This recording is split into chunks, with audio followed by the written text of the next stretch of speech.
आप इतने प्रेम से समझाते हैं, पर मुझ अज्ञानी के पल्ले कुछ भी नहीं पड़ता। वैसे वेद, पुराण, गीता इत्यादि सब मेरी समझ में आ जाते, फिर आप क्यों समझ में नहीं आते? पहली तो बात, अज्ञानी तुम नहीं हो। वेद, पुराण, गीता इत्यादि सब तुम पढ़ चुके हो। तुम और अज्ञानी। विनम्रता बस कह रहे हो कि तुम अज्ञानी हो। हम विनम्रता बस बहुत सी बातें कहते, उनको सच्चा मत मान लेना। लोग आके कहते हैं कि हम आपके चरणों की धूल, सच्चा मत मान लेना, नहीं तो वो तुम्हें कभी क्षमा नहीं करेंगे। कोई तुमसे कहे कि मैं आपके चरणों की धूल, ऐसा मत कहना उससे कि बिल्कुल ठीक कह रहा है, मुझे पहले से मालूम कि आप चरणों की धूल हैं। आप बिल्कुल सत्य कह रहे हैं, सत्य वचन महाराज। ऐसा मत कहना, नहीं तो वो आदमी जिंदगी भर क्षमा नहीं करेगा। वो जिंदगी भर कोशिश करेगा कि तुमको दिखला दे कि तुम पैरों की धूल हो।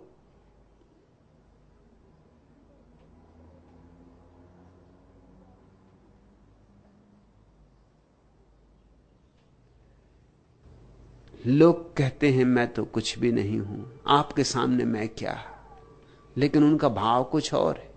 वो ये कह रहे हैं प्रशंसा करो मेरी विनम्रता की, सम्मान करो। मेरे निरअहंकार भाव का।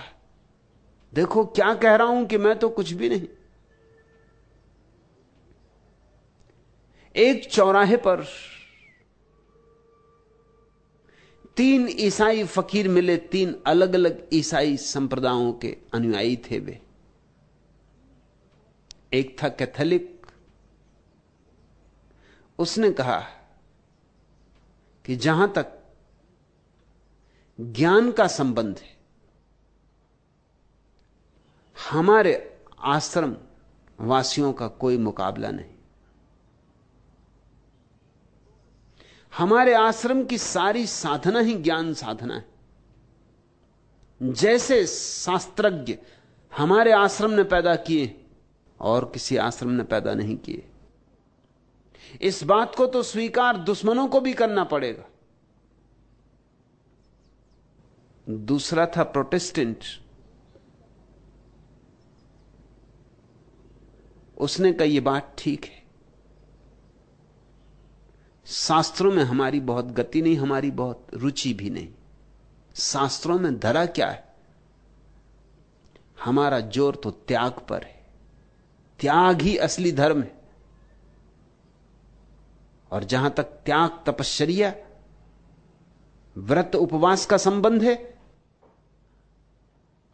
हमारा कोई मुकाबला नहीं।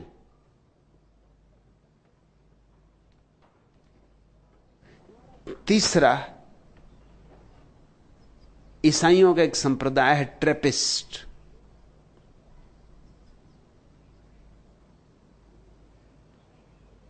वो तीसरा मुस्कुराया और उसने कहा हमारे पास तो न ज्ञान है न त्याग, लेकिन विनम्रता में हमसे ऊपर कोई भी नहीं। विनम्रता में हमसे ऊपर कोई भी नहीं। विनम्रता में हमारा कोई मुकाबला नहीं। विनम्रता में हमसे कोई ऊपर नहीं, ऐसी बात तो फिर विनम्रता भी अहंकार की ही घोषणा हो गई। फिर तो विनम्रता भी अहंकार का ही आभूषण हो गई। फिर तो विनम्रता अहंकार का नया बचाव हो गई, नया छिपाव हो गई। और सबसे सुंदर छिपाव, दिखाई ही नहीं पड़ेगा। अहंकार ऐसा छिपा, अब तुम इसे पकड़ ही नहीं पाओगे, ऐसा सूक्ष्म हो गया। स्वरूपानंद, ऐसा तो कहो ही मत कि मैं अज्ञानी हूं। अज्ञानी होना आसान मामला नहीं। अज्ञानी होना बड़ी साधना है। उनको मैं अज्ञानी नहीं कहता जिन्होंने गीता, वेद, कुरान नहीं पढ़े, वे अपढ़ हैं। और उनको मैं ज्ञानी नहीं कहता जिन्होंने वेद, कुरान, बाइबल पढ़े। वे पठित हैं। अज्ञानी तो मैं कहता हूं सुकरात जैसे व्यक्ति को, जिसने अपने मरने के पहले कहा कि मैं सिर्फ एक ही बात जानता हूं कि मैं कुछ भी नहीं जानता। यह है अज्ञानी। मगर ऐसा अज्ञान ही तो ज्ञान का पहला चरण है, जो यह कह सके कि मैं कुछ भी नहीं जानता हूं, और कह ही ना सके ऐसी उसकी प्रतीति हो। यह भी अहंकार का दावा ना हो, यह अहंकार का विसर्जन हो, तो फिर ज्ञान अपने आप बरस जाता है। अज्ञान ज्ञान से मुक्त होने से मिलता है। अज्ञान ज्ञान से ऊपर की अवस्था है। उपनिषद ठीक कहते हैं। उपनिषदों में एक बहुत अद्भुत वचन है, जैसा दुनिया के किसी शास्त्र में कहीं भी नहीं। उपनिषदों में एक वचन है कि ज्ञानी तो भटकते ही हैं, अज्ञानी तो भटकते ही हैं, लेकिन ज्ञानी और महा अंधकार में भटक जाते। अज्ञानी भटकते ही, ये तो समझ में आने वाली बात है। सभी साधु संत पंडित पुरोहित कहते हैं अज्ञानी भटकते, लेकिन उपनिषद कहता है कि ज्ञानी तो और महा अंधकार में भटक जाते। कौन ज्ञानियों की बात हो रही? पांडित्य, थोथा, उधार बासा। तुम पढ़ लेते होगे वेद, पुराण, गीता और समझ भी लेते होगे,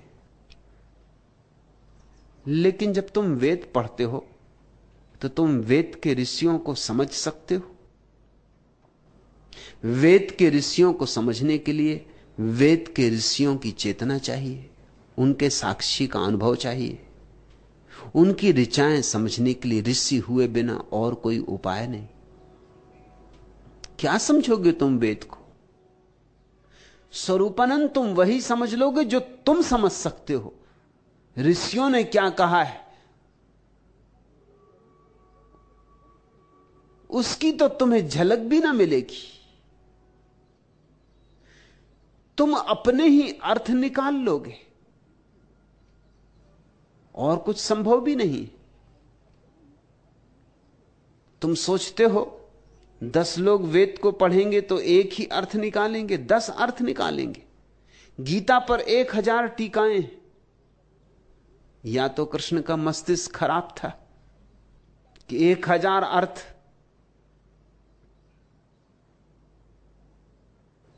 और या फिर कृष्ण का तो एक ही अर्थ रहा था